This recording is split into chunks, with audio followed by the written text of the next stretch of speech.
Greetings everybody, my name is Tommy the Game Master and welcome to my channel. Today I'm going to be reviewing megadimension Neptunia VII.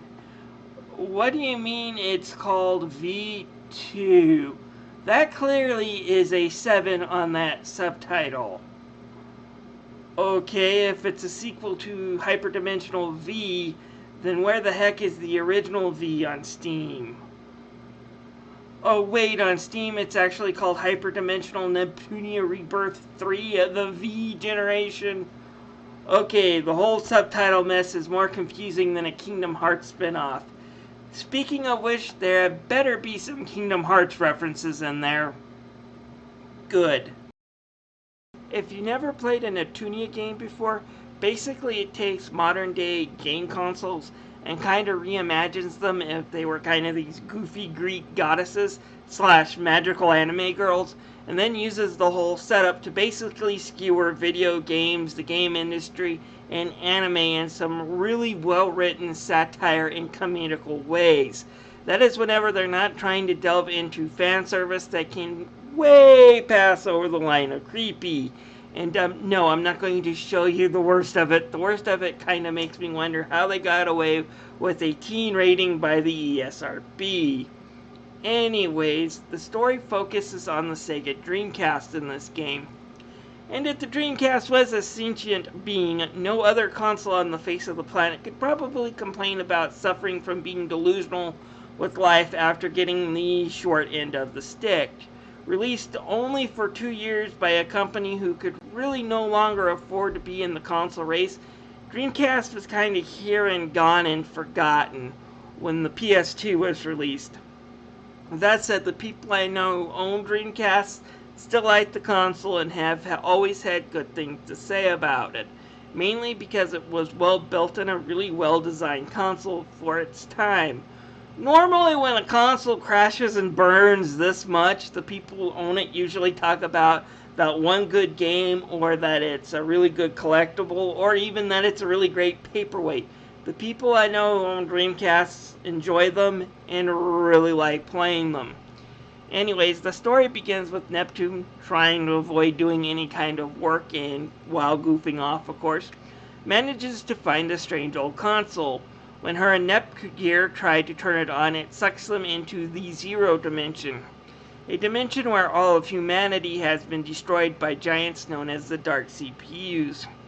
And the only CPU guarding the place is a young one named Uzume, and the two agree to try to help her stop the Dark CPU from destroying what's left of her dimension.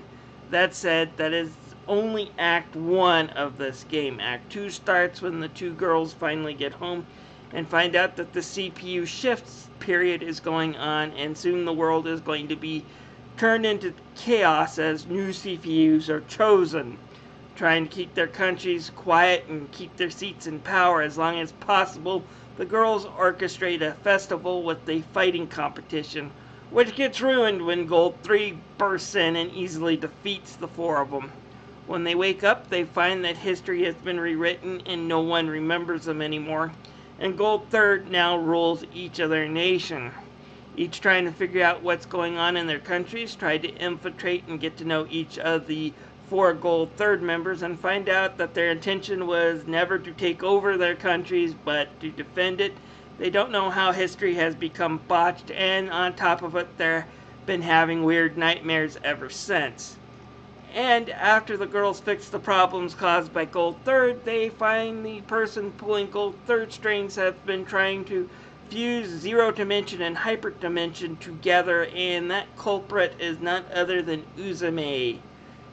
Oh, this isn't going to end well. Yeah, the stories themselves are kind of bare-boned and the characters are silly. I'm not going to be doing a story analysis on this one. I am, however, going to be doing a reference guide on exactly what game they are trying to point out or poke fun of, or whatever they're trying to do a satire on, because there are a lot of them in this game.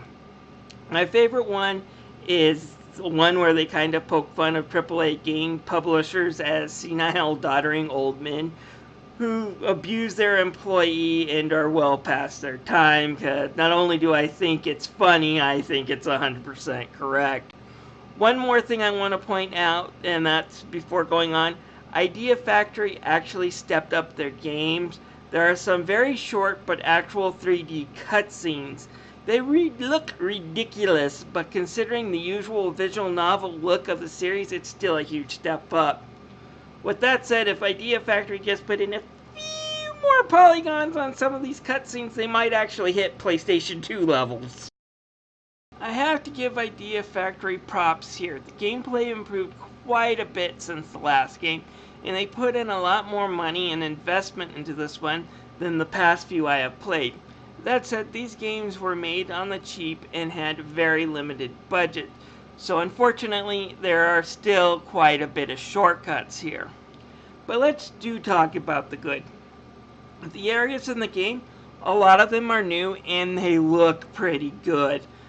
They're not these cramped areas like I've seen before, and some of them are now big and even somewhat memorable to look at and go through.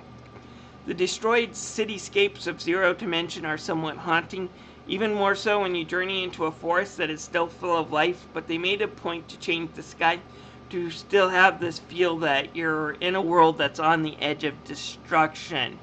And then when you get back to Hyperdimension, there are still a few new dungeons that feel like they're based in some of the final areas in the Final Fantasy games. I enjoyed all of these new areas, and again, some of them are actually memorable. That said, it's still on a budget. Some of the old repeat dungeons like the Virtual Forest still pop up, although to be fair, some of these are optional, and yes, you will run into rooms that look almost identical to each other, unfortunately. So let's go ahead and talk about combat. A few changes for the better have happened with the combat. The game still operates on a turn-based battle system. You still have to try to do combos in combat to raise an EXE bar to do transformations and special moves. But there are a few things going on that I really like. You get the EXE and you get your team moves really early on in this game. While individual EXE moves don't come until later, the fact that you can start off with team combos basically around your third dungeon, which is about an hour in, gives it a really nice pace to this game. And the pacing in this game is pretty nice.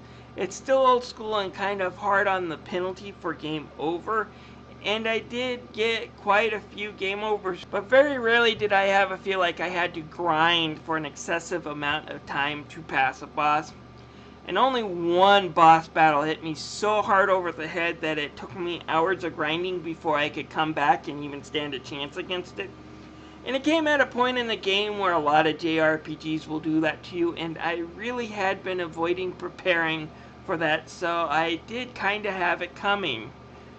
And considering how the other two Neptunia RPGs that I have reviewed had this problem of balancing where you just all of a sudden hit a hard boss quite a few times in the game, not running into these bosses that were super hard and cheap was nice. It's nice to see they tamped down on that a little bit, and some of the changes due to the duo attacks had me really thinking about strategy than just more about leveling up and getting stronger in order to beat the boss. You can still power through in this game as it's a simple and generic in its setup, but they do have strategy if you don't want to spend the amount of time it takes to grind in this game. I should mention a few of the fights against the Dark CPU, which are these colossal mechs that have to be fought in a separate dimension.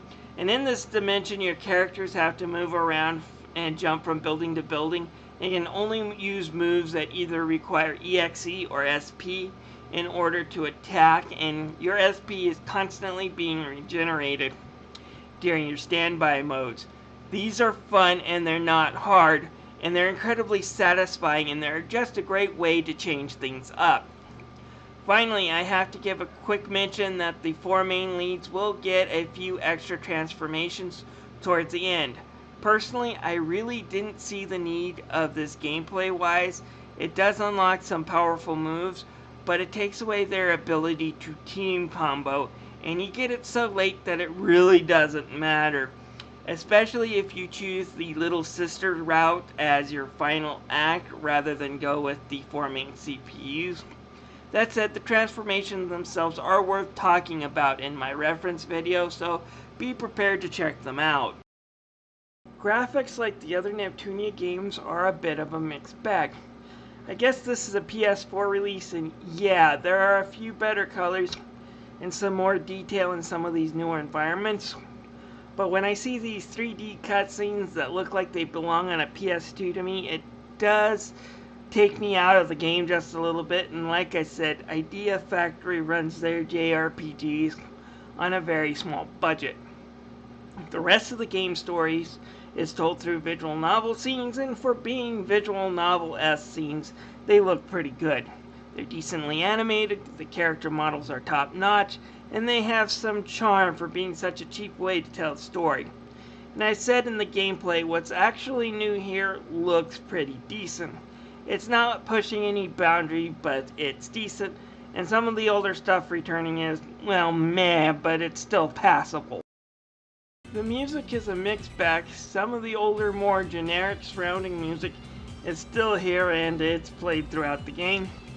That said, some of the music, especially in the near apocalyptic Zero Dimension, can be very haunting and eerie to listen to, and it sounds really good. The voice acting for the English releases contains the great voice casts from previous Neptunia games, so you got Melissa Fawn, Wendy Lee, Christina V, and a lot of the other great female voice artists come in and do a great job with the acting, with some of the cutscenes in the series.